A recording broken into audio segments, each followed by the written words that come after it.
বিশেষ করে এই বাংলার ব্যারাকপুরের ভাটপাড়াতে অর্জুন সিং কিছুদিন আগে ছিল টিএমসির প্রোডাক্ট, এখন সে বিজেপির প্রোডাক্ট।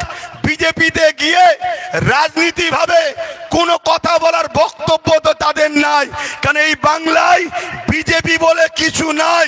বিজেপিকে মিডিয়াতে দেখানো হয় বিজেপি আছে, আর আমার রাজ্য সরকার বলেছিল বিজেপিকে ফন্ডে এনে লড়বো, তাই রাজ্য সরকারের দয়াতে গুটি কতক বিজেপি সিট পেয়েছে।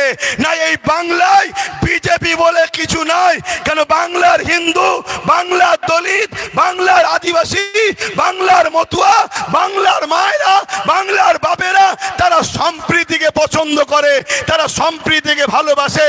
তাই বিজেপির মতো সাম্প্রদায়িক দলকে বাংলা কখনো অ্যাকসেপ্ট করেনি। স্বাধীনতার পর থেকে বিজেপি অনেকবার আসতে চেয়েছে, একবারও তারা চান্স পায়নি।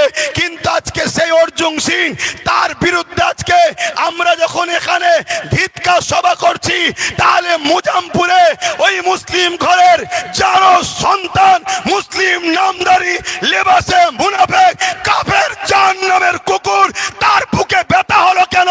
এটা আমাদের ভাবা দরকার আছে। এরা মুসলিম সেজে, এরা মূলত বিজেপিকে মারলে দিদির পিঠে দাগ ওঠে, সেই জমক ভাই টাইপের। এই পর্যন্ত নাকি আমি মারছি বিজেপিকে আর দাগ উঠছে দিদির পিঠে। আমি লড়াই করছি ওয়াকাফ বাঁচাবো, বিজেপির কালা কানুন মানছি না, বিজেপির কালা কানুন মানছি না, আর দিদি বলছে বিজেপির বিরুদ্ধে আমার বাংলায় লড়া করা যাবে না। এ বলেছে না বলে না? বলেছে না বলে নে? তাহলে এই কথা প্রমাণ কি করছে? মমতা বিজেপি না বিজেপি নয়? হাত তুলে সাক্ষী দেন, বিজেপি না বিজেপি নয়? হাত লম্বা করে তোলেন।